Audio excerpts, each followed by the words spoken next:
Angeles. Today, Kathleen is the lab manager for the Marine Mammal Ecology Lab at WWU and leads a team of undergraduate research assistants to study a novel management tool designed to decrease the predation rates of harbor seals. Thank you. Awesome. Thank you so much for that introduction. And hello, everybody. My name is Kathleen McKeegan. I would like to take a moment just to thank all of the organizers for putting together this symposium and for the wonderful opening keynote speaker. I'm very excited to be here and to hear what everyone's working on. So as Bridget mentioned, I'm going to be talking about a novel type of hazing device called Targeted Acoustic Startle Technology and its effect on the foraging success of individual harbor seals here in Whatcom County. And the research that I'm presenting on today was conducted by myself, as well as other researchers from the Marine Mammal Ecology Lab and my co-authors, Dr. Acevedo Gutierrez and Kate Clayton.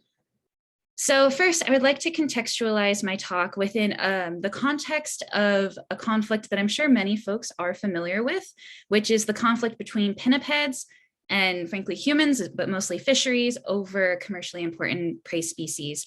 And pinnipeds, so we're all on the same page, that includes seals, sea lions, and walrus. And specifically, I'm going to focus in on harbor seals, which are my study species, primarily because they're incredibly abundant here in the Salish Sea, but they're also generalist predators that consume many species of commercial interest, putting them in conflict with us over access to these important prey species, these shared resources.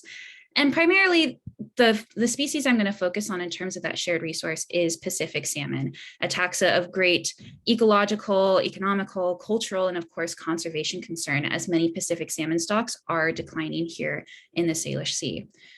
And we know that pinnipeds, and primarily, as I mentioned, I'm going to focus on harbor seals. We know that they consume salmonids at multiple life stages, but primarily a lot of research has been focusing on the impact of pinniped predation, or in this case, harbor seal predation, on adult salmon, and specifically focusing on how adult salmon may be especially vulnerable to harbor seal predation while they are migrating through estuaries and river mouths during their spawning migration. And that makes sense, right? These salmon are being funneled into generally relatively small areas, these natural or sometimes anthropogenic bottlenecks, and pinnipeds often aggregate in these areas during those spawning migrations and feed on the salmon at this time. And so a lot of effort is being put into figuring out, first of all, how much of an impact they're having, they being pinnipeds are having on the salmon stocks, but also trying to find ways to decrease this potential impact, try and mitigate the pressures of this predation on the salmon stocks to hopefully allow for recovery of certain stocks. And so with that in mind, a lot of effort, as I mentioned, is going into figuring out how do we mitigate, how do we decrease pinniped predation on salmon. A very common tool that folks use are acoustic deterrent devices, or ADDs. These are essentially designed to use sound to try and deter seals from preying in a specific area. They come in multiple forms. For example, this is a seal cracker, which is essentially an explosive device. And then we also have seal scarers, which are like underwater speakers that play loud pinging sounds to scare the seals away, more or less. There are some issues with these typical ADDs that you see out and about. First, they are, sorry.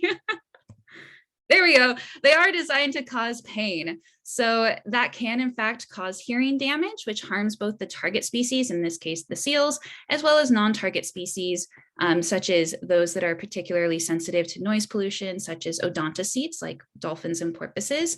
It can also result in deafness in our target species, which is not ideal when you're looking for a long-term solution and you're using an acoustic device. Furthermore, it can lead to habituation, where the pinnipeds just simply get used to it, or they even learn to associate it with prey. So that's what we call the dinner bell effect. It's like a Pavlov's dog. They learn to associate the sound with prey, and so they'll actually come to the sound instead of being deterred by it, which is not ideal. Enter in a new option. So this is the kind of focus of my research right now. It is called TAST, or Targeted Acoustic Startle Technology.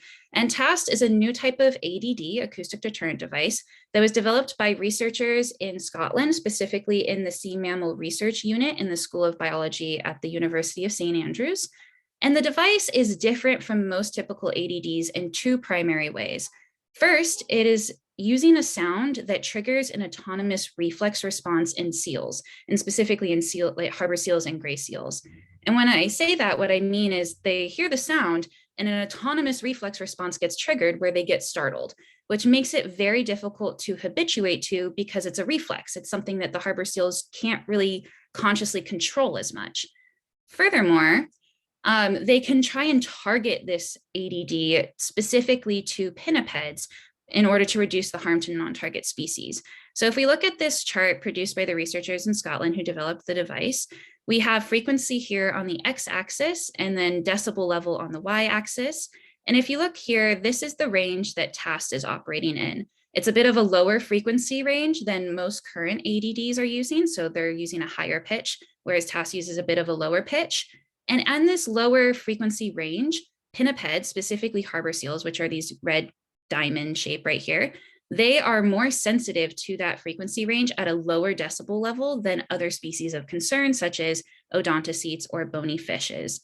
And so that means, in theory, if you play the sound within this frequency range at quieter levels, our pinnipeds will be able to hear it, reducing harm to other species and targeting the sound a little bit more directly to the predator that we are trying to focus on, in this case, harbor seals.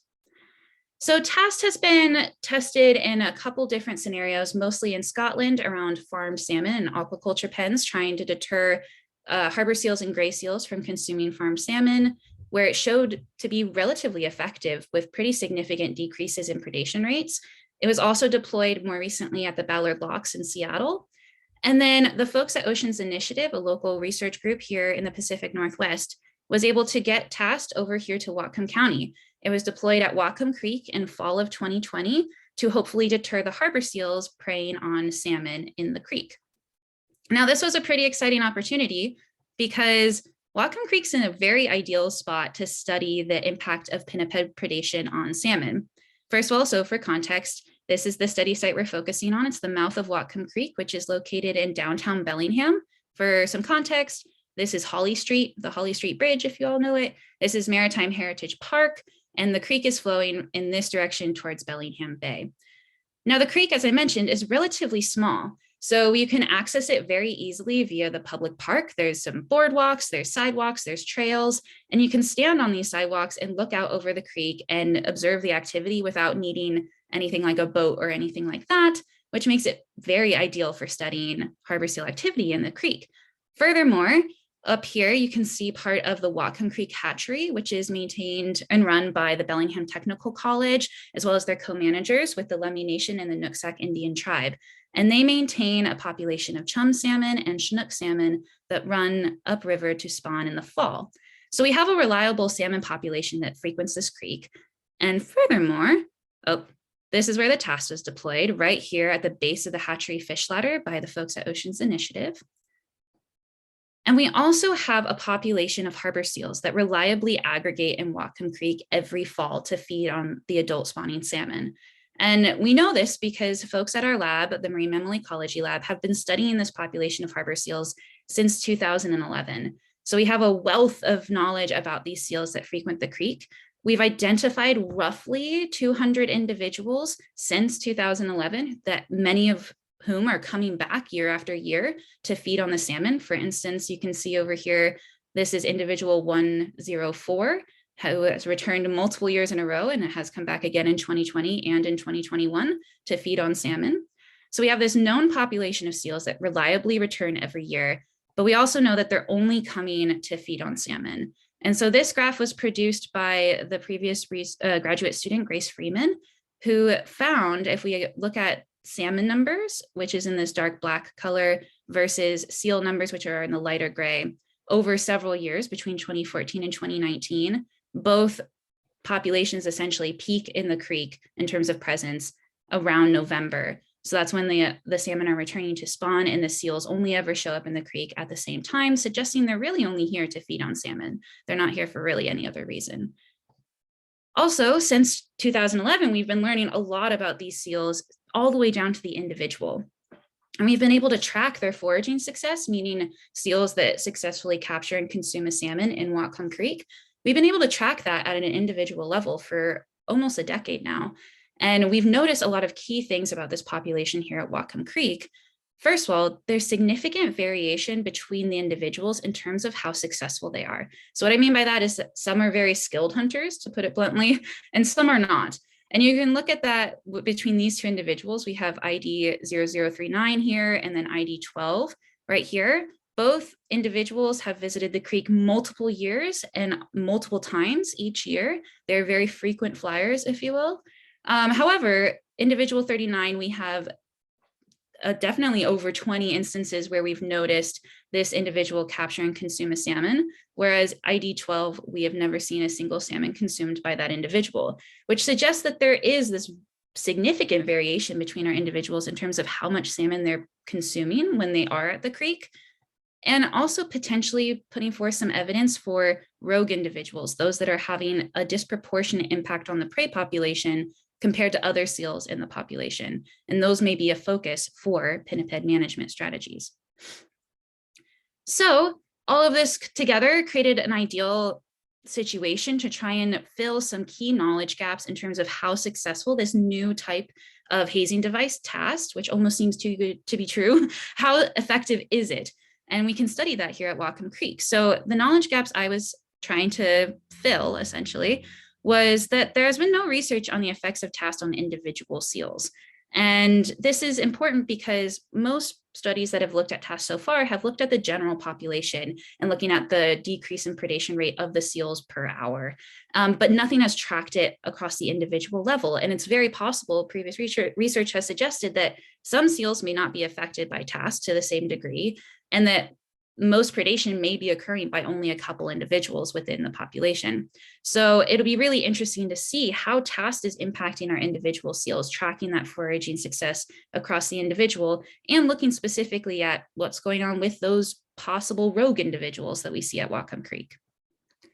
Also, there's been no research looking at the long-term effectiveness of TAST on individual seals over multiple years. Everything has been relatively short-term studies. And we have this wealth of data from 2011 on to 2021 that we can use to assess that long-term effectiveness. And to do this, we conducted observations.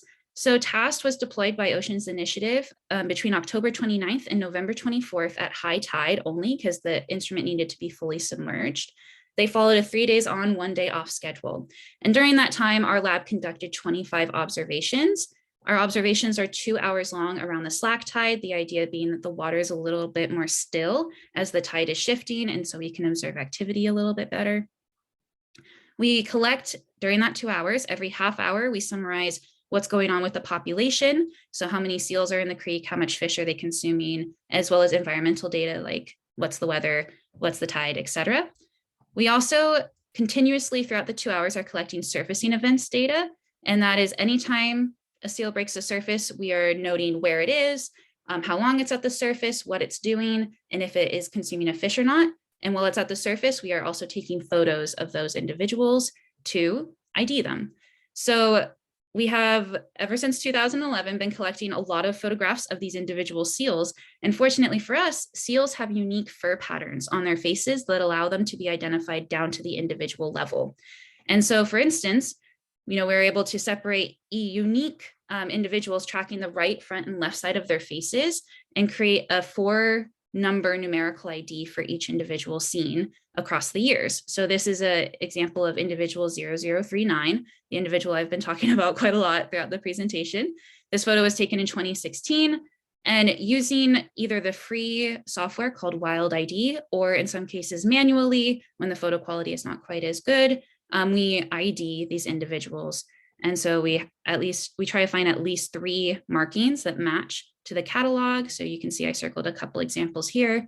And once we do that and have an independent observer confirm the identification, we can then say, yes, this is individual 0039 taken in 2019. So as you can imagine, during these 2-hour observations, we collect a lot of photos. So all of those need to be processed in order to make it quantitative data that we can analyze and see how TAST is impacting our seals at the creek. So within that 2-hour observation, we go minute by minute in the photos and we ID each individual seen in that minute. And essentially that gives us a set of information. It tells us presence absence for each individual per day. So for example, 39 was seen on November 1st, but then was not seen on November 2nd, and then was seen again on November 3rd. So we get presence absence per day or per observation. We also get a proxy for duration, which I deem the occurrence counts.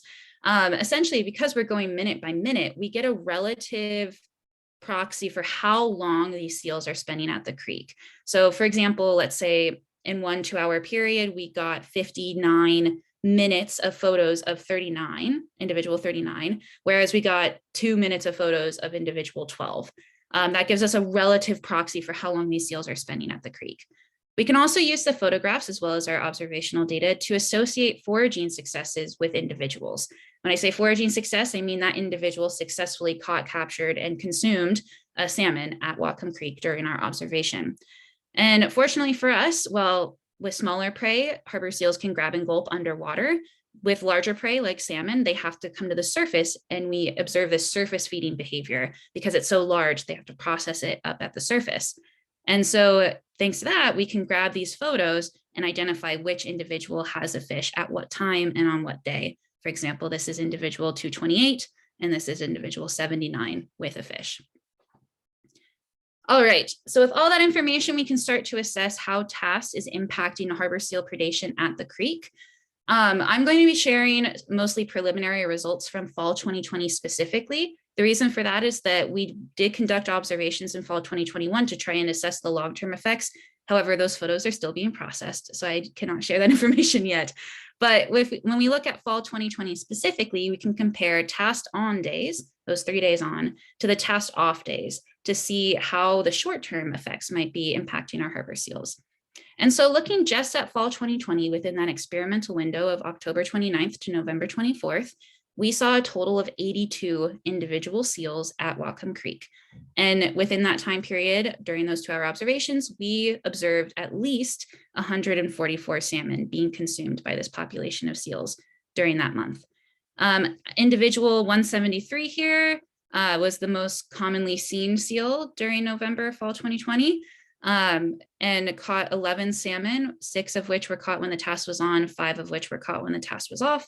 We also saw a couple of instances of California sea lions at the creek, which is not super common for, at least during our observations. We don't see them too often, but we did see them a couple times in fall 2020. And we also noticed at least 2 instances in which those sea lions caught salmon and consumed it, both of which occurred when the TAST was on, which is kind of interesting. As I mentioned, these are preliminary results, so I'm going to be showing you mostly like averages and distributions of the data. I'm still working on running the statistical analyses to figure out exactly how effective TAST is, statistically speaking, but I would like to share some of this information with you all now. So if we look at the impact on the individuals of the TAST, we get some interesting signals coming through. So this graph is showing the distribution of how, on average, how long the seals were spending at the creek when the TAST was off versus when the TAST was on. So on is in green and off is in blue. And this is duration, that proxy for duration using the occurrence counts per minute. And if you look here, we actually had on average individual seals spending about 40% more time in the creek when the TAST was off, and with significant outliers where they're spending quite a lot of time in the creek when the TAST is off compared to when the TAST is on. So we have a lot of individuals show up in the creek. If you look at number of individuals, it's relatively the same between off and on, but they're spending way less time in the creek when the TAST is on. So they are being deterred to a certain degree. If we look at salmon consumed, which is probably the metric that most folks are particularly interested in, we see an interesting story. And the first thing I want to mention is that this is the total number of salmon consumed per individual when the TAST was off versus when the TAST was on across the experimental window.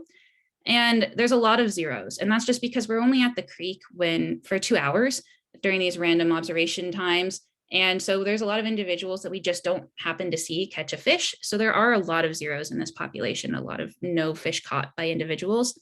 But you do start to see that when the TAST is off, there are more numbers of individuals catching large amounts of fish than when the TAST is on. But we still see significant outliers when the TAST is on, with very, very successful individuals, one individual catching 10 fish when the TAST was on across the experimental window. And so that to me suggests that there does seem to be an impact by the TAST on individual predation success, but there's some significant outliers. So I wanted to look at some of those potential outliers a little bit closer. And to introduce these two individuals, we have ID 39, who is that potential rogue individual that I've mentioned a couple times, as well as individual 217. Now, 217 was new to the creek in fall 2020. We had never seen 217 before, whereas 39 we had seen for multiple years, at least all the way back to 2013, I believe. Very successful individual, catching a lot of fish. 217 was new. So I wanted to see what was going on, because 217 was the most successful individual at Whatcom Creek in fall 2020 when the TAST was on. So if we look at duration at the creek for these two individuals, we have 217 here, and we have 39 here. TAST off is blue, TAST on is green. For 217, time spent at the creek didn't change all that much with TAST status. We even have this outlier up here when the TAST was on, spent quite a long time at the creek. Whereas if we look at individual 39, our potential rogue individual, we can see that there's a significant drop off where 39 spent very little time that we observed at the creek when the TAST was on compared to when the TAST was off. And once again, if we hop over to salmon consumed, which is potentially the more interesting statistic there, this is the total number of salmon consumed per observation for these two individuals. And you can see 217 on average was consuming about 1 fish per observation that we were there. And then when the TAST was on, consumed its most salmon during an observation, which is pretty interesting. As compared to 39, we saw a fairly regular distribution, all hovering around about 1 salmon per observation that we saw. Whereas when the TAST was on, 39 consumed a grand total of no salmon at all. So we never observed our rogue individual capturing a salmon when the TAST was on, which suggests that 39 seemed to be fairly affected by the TAST. It didn't want to hang out at the creek, didn't catch a single salmon, whereas 217 seemed to have almost the opposite, like was not super affected, had its most successful day when the TAST was on. And there's a couple of theories as to why that is, but I still need to kind of zoom in and look at exactly how effective this device is at a statistical level. So it does seem to be that TAST is affecting our individuals differently. It does seem to be affecting the population, but certain individuals maybe not so much, whereas other individuals a lot. And so I want to complete my statistical analyses, figure out exactly what's going on here, how effective is TAST down to the individual level. I want to look at that long-term effect across the years. And then ultimately, I'm hoping that this research will help inform these possible pinniped management strategies, figuring out how useful is this tool within the greater toolbox of hopefully decreasing pinniped predation and allowing for salmon stock recovery in these specific areas. All right, and with that, I want to acknowledge some really key people that have been helping with this research so far. First, my committee members, Matt Zinkraff and Austin Thomas. The entire Marine Mammal Ecology Lab team who have been helping with this research, notably Grace Freeman and Zoe Lewis. All of the folks at Oceans Initiative, primarily the chief scientist, Rob Williams and Aaron Ash, and then the 2 technicians who helped deploy the TAST, Andrea and Stephanie. I want to thank Western Washington University and the biology department, as well as the Bellingham Technical College. And then notably my funders, specifically, I want to thank the North Pacific Research Board Graduate Student Research Award for helping make this research possible. And with that, I would love to see if folks have any questions, and thank you so much for your time. Thank you, Kathleen. We have 2 questions that are in the chat right now. So go ahead. We have Todd has a question about low frequency sound has been used to herd salmon forever. How do the wild salmon behave when they encounter the targeted deterrent? That is a fantastic question. And I think it's something that still requires a little bit of study before I would recommend or advocate for this device to be used in multiple river systems freely. I do know that in Scotland during the original test, they did not notice any type of effect on the salmon. At Ballard Locks, they did keep track of the salmon running up the fish ladder when the TAST was on versus when it was off to see if there was any significant change in run numbers, and they didn't notice anything. Anecdotally, at Whatcom Creek, we saw many instances where the salmon were swimming right next to the device and didn't seem to be significantly affected or deterred when the device was sending out its pseudo-random sound signal. And so anecdotally, it doesn't seem like it's really impacting the salmon in terms of their natural behavior, their desire to run up to the fish ladder or anything like that. But I do think that needs to be assessed a little bit closer before it is used freely in different systems. Thank you. Mhm. Next question is from Catherine. Do identifiable fur patterns change with molting or age? That's a great question, and it doesn't. From what we see, the things that seem to change over time are presence of scars. For example, you'll see a lot of scarring that happens, which you can use to identify because those scars will stay year after year, but they might show up randomly. We also notice that some harbor seals will get blindness in some of their eyes or get cataracts, and that can be an identifiable feature as well. But their fur patterns don't appear to change over time. Granted, we're not seeing pups at Whatcom Creek, so we're not being able to track like from pup to 3-4-year-old, are they changing those fur patterns? But based on the individuals we're seeing at the creek year after year over the past decade, they have not been changing. Yeah, so I see that Todd has a follow-up question. Is it a percussive sound or more constant? So it's more of a, I guess, percussive. It sounds like, I haven't personally heard it, but I've heard other people describe it like kind of a high-pitched buzzing sound that lasts for like a couple milliseconds or a second or so, and it's played at a pseudo-random interval, roughly 3 times a minute, but the seconds between those 3 times a minute change, so it makes it harder to habituate to. So it's like a pulse more than a constant buzzing. And then Devin has one. Is there knowledge surrounding competition mutualism in feeding between the seals relative to the TAST device? That's a great question, and something that I know my advisor and I are both interested in because we've been studying these seals for a long time, and we have, more anecdotally speaking, seen some associations between individuals as well as competition. I've seen instances where some seals will steal a salmon from an individual that just caught it, but likewise, I've seen 2 individual seals sharing a single prey item and processing it together. And so in terms of competition and mutualism and feeding between the seals relative to the TAST device, I think that's something that needs to be explored further and would be really interesting. So the follow-up, might that one seal have dealt with negative TAST effects given there were no, oh, interesting. Yeah, I think ultimately to summarize my answer to that question, I think that's a fantastic question and something that could be looked at further and addressed further. To give you my hypothesis as to why 217 seemed highly successful.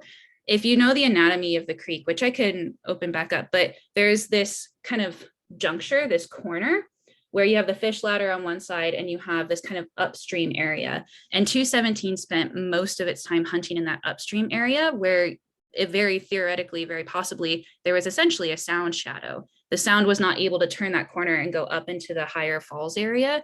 And so it's possible 217 was strong enough to hunt in that area, regardless of the high current, and caught a lot of fish and wasn't affected by TAST due to the location that it was hunting at. So that's kind of my main theory, but there seems to be some associations. There seems to be competition and mutualism going on at the creek. And that's something that I think we're gonna hopefully try and look at a little bit closer in our lab moving forward. So that's a fantastic question. And then one just really quick yes or no, could these seals have hearing loss, the ones that were more successful? Yes, long story short, yes, very, very possible, especially in certain areas that have a high history of acoustic deterrent device use, such as those seal crackers or seal scares, which occurs at Ballard Locks. Very likely that a lot of those seals have hearing damage. That wasn't used quite as often at Whatcom Creek, so we don't have the same history or understanding that these seals might have hearing damage. That said, still very likely. I know that the folks who deploy the TAST at Oceans Initiative had some theories. They're like, that individual probably is deaf because they don't seem affected at all. And I'm not sure exactly how we would go about proving that, but it definitely could be playing a role. Well, that's all the time that we have. Thank you so much, Kathleen, for your presentation. For any other questions, we have copied and pasted those, and we will do our best to follow up. Right now, we're going to head into our first break for morning break. So